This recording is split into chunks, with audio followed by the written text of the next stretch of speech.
కథాస్రవంతి సామెతల కథలు ఇచ్చకాలు. రచన శ్రీ పట్రాయుడు కాశీ విశ్వనాథం. వినిపిస్తున్నది పప్పు భోగారావు. శ్రీ పట్రాయుడు కాశీ విశ్వనాథం గారు విజయనగరం జిల్లా చామలాపల్లి అగ్రహారం చెందినవారు. నివాసం శృంగరూపకోట. వీరు ఎంకాం బిఈడి, బిఏ, ఎంఏ ఆంగ్లం, ఎంఏ తెలుగు చేశారు. జిల్లా పరిషత్ ఉన్నత పాఠశాల లక్కవరపుకోటలో ఆంగ్లం పాఠశాల సహాయకులుగా ఉద్యోగ బాధ్యతలు నిర్వహిస్తున్నారు. ప్రవృత్తి కవితలు, బాలల కథలు, బాలగేయాలు రాయడం, ఆల్ ఇండియా రేడియోలో స్వీయ కవితా పఠనం చేయడం. వైకల్యాలను అధిగమించి విజయాలను సాధించిన వారి స్ఫూర్తి కథనాలు వివిధ పత్రికల నుంచి 150కి పైగా సేకరించారు. విద్యార్థుల్లో సేవాభావాన్ని పెంపొందించడం కోసం విద్యార్థులను బృందాలుగా చేసి వారితో సేవా కార్యక్రమాలు జరిపిస్తున్నారు. అనాథాశ్రమాలకు, వికలాంగ పాఠశాలలకు సంవత్సరానికి ఒకసారి ఆర్థిక సహాయం చేస్తూ ఉంటారు. విద్యార్థుల సహకారంతో చలివేంద్రాలు ఏర్పాటు చేశారు. మండల స్థాయిలో విద్యార్థులకు భగవద్గీత శ్లోక పఠన పోటీలు, రామాయణం క్విజ్ పోటీలు నిర్వహించారు. బాలలను రచనలు చేసే విధంగా ప్రోత్సహించి వారి రచనలు వివిధ పత్రికలకు పంపడం జరిగింది.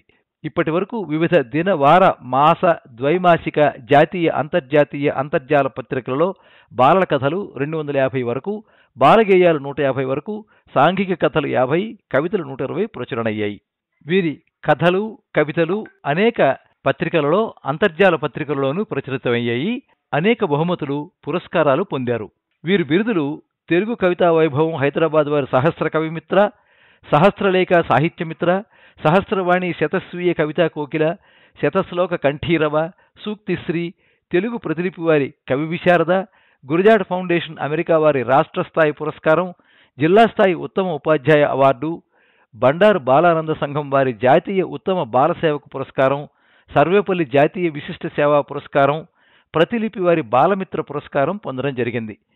కాశీమామయ్య కథలు బాలల కథా సంకలనానికి పెందోట బాల సాహిత్య పురస్కారాన్ని పొందారు.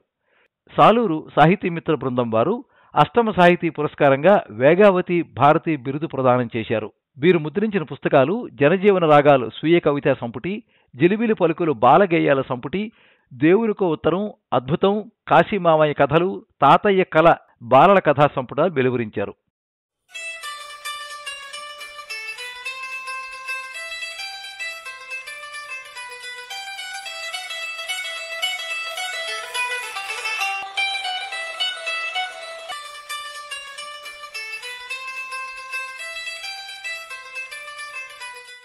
చాలా కాలం క్రితం ఒక దట్టమైన అడవిలో కాకులు, గుడ్లగోబలు కలిసిమెలిసి జీవించేవి.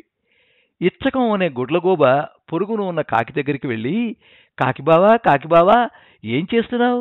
పండుగ కట్నం ఏమిచ్చాడు మీ మామ అని అడిగింది. రెక్కాడితేనే గాని డొక్కాడదుగా, ఆహారానికి బయటకు వెళ్ళి ఇప్పుడే వస్తున్నాను. ఎప్పుడో వెళ్ళిపోయిన పండుగ సంగతి ఇప్పుడెందుకు అంది కాకి. పోనీ ఊళ్ళో సంగతులేంటో చెప్పొచ్చుగా అంది ఇచ్చకం. ఏమో, నాకేం తెలుసు, నేను ఇతరుల విషయాలు పట్టించుకోను అంది కాకి ముక్తసరిగా.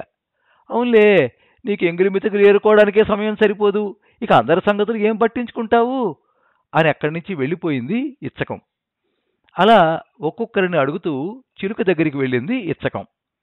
అత్తమ్మా, బాగున్నావా అని ప్రేమగా అడిగింది. ఏంటి సంగతి ఇలా వచ్చావు అని అడిగింది చిలుక.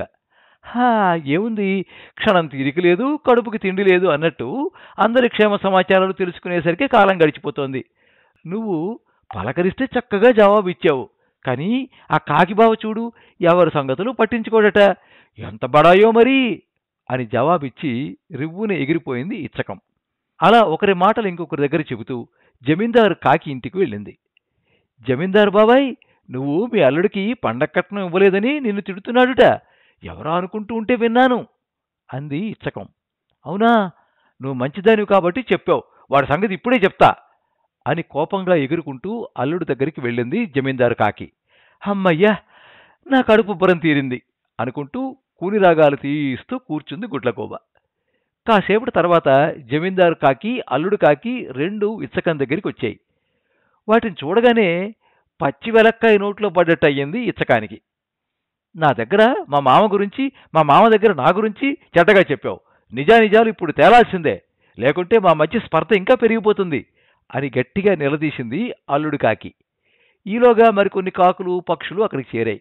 అవును, ఇచ్చకం ఇలాగే చెబుతుంది. ఇంతకు ముందు కూడా దీని మాటలు విని మేమంతా గొడవలు పడ్డాం. మా కుటుంబాలకు దూరం అయ్యాం.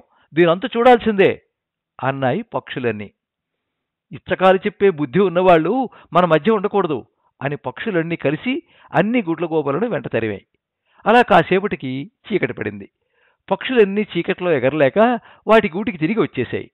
గుడ్లగూబలు మాత్రం బ్రతుకు జీవుడా అనుకుంటూ చీకట్లో సురక్షిత ప్రాంతాలకు చేరుకున్నాయి. ఒకరికి తెద్దునా అందరికీ తెద్దునా అని నీ వల్ల మా అందరికీ కూడా ప్రాణహాని కలిగింది. ఇక మీదటైనా ఇచ్చకాలు చెప్పడం మానుకో అని గుడ్లగూబలన్నీ ఇచ్చకాన్ని తిట్టిపోశాయి. తప్పు తెలుసుకుని మౌనంగా ఉండిపోయింది ఇచ్చకం. కాకులకు భయపడి నాటి నుంచి పగటిపూట తిరగడం మానేసాయి గుడ్లగూబలు.